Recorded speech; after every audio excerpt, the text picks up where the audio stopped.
Welcome to another episode of Wait Again Minute Podcast. Today is Tuesday, May the 3rd, 2022.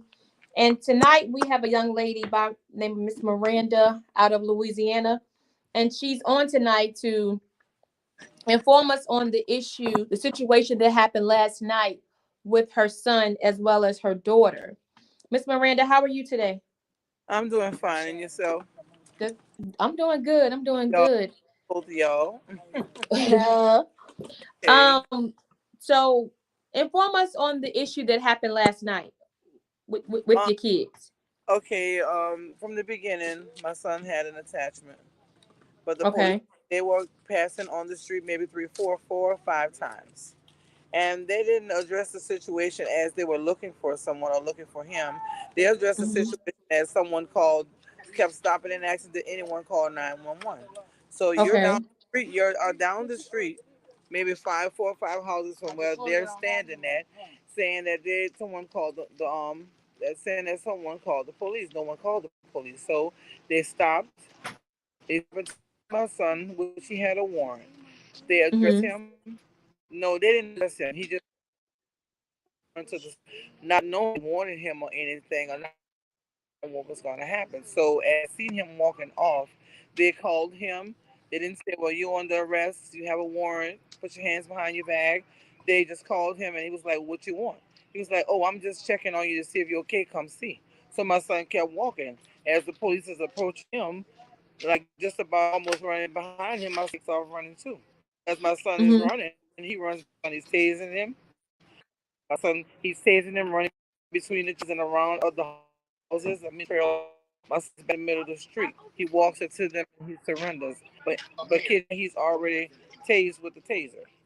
So after they handcuffed him, they handled him rough, threw him in the back of the police car. In the process of them doing that, my daughter walks out and she starts videoing because she hears how they're doing him. She starts videoing them, and she's saying, "Why you don't have to hand that rough?" So as she's recording Right. them, the police comes from around the car as and as they're putting him in the car. She was going around the car to video them as they're putting him in the car because he kept saying my hand hurt or something was hurting him. Stop handling me so rough. You don't have to Hmm. do that. So after that, at that point, my after she was videoing him, the cop spoke, said something to my daughter, and my daughter said something back to him. So as she was leaving from around the car to leave, he took off running behind her. She ran from him into the yard from the street. He picked her Right. up just about with his hands, threw her against the trailer, punched her down to the ground. He punched her. She didn't even have a chance to even fight back, throw a lick, or defend herself. She's only 140 pounds. This man is just about 300. He's way taller than her. And they had a Hmm. lady cop out there to handle that situation that was your partner. So here comes another man to help you. Two guys on the ground. My daughter could have broke her arm. She just had surgery on her arm. She's a severe diabetic. She's sickly. So and I never heard nowhere that you don't have a freedom to speak. You can speak what you want. You can video what you want. As long as you don't interfere with them, touch them, get involved with them, it was nothing wrong with her seeing what they were doing to her brother. Right. So at that Okay. point, after he chased her into the yard, he slammed her against the trailer and started punching her from that point all the way down to the ground. Roughed her hands up Mm. around to just about. I thought she was knocked out, to really tell you the truth. Then he roughed her arms up on the arm that she had surgery with, twisting her arm and bending and handling her rough. When versus the lady cop there should have took control of this and asked her partner to let me handle this because you as a man. I don't know Right. if he was angry about what she was saying, but obviously the words that she said, it taunted him.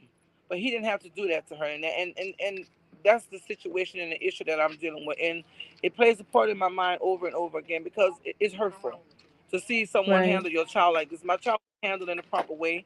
She wasn't handled as if she was a human being. He didn't say put your hands behind your back, you're under arrest because if he felt like she was tampering with police evidence, which what she was tampering with.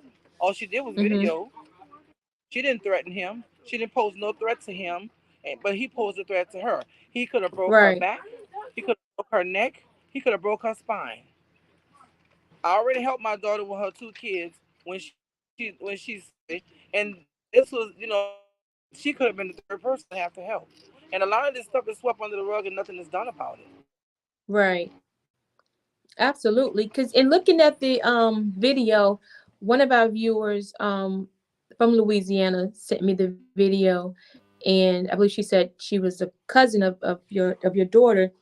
I couldn't understand why he charged her like that. Only thing she had in her hand was a phone, and she was just recording what was going on with her brother and him. So I couldn't understand if something happened in between that time, because I was just like, why would he just turn around and just charge her the way that he did? And he did handle her roughly and threw her up against the trailer like she was a rag doll. You know, so what's going on with the issue now? I can't even hear you.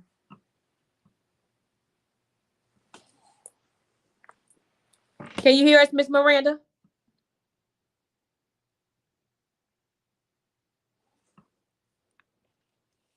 I think you have us on mute.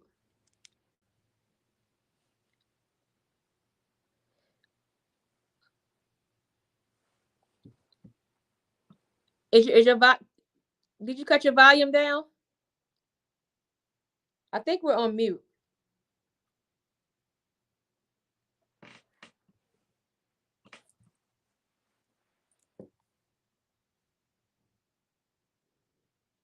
Yeah, I can't hear you.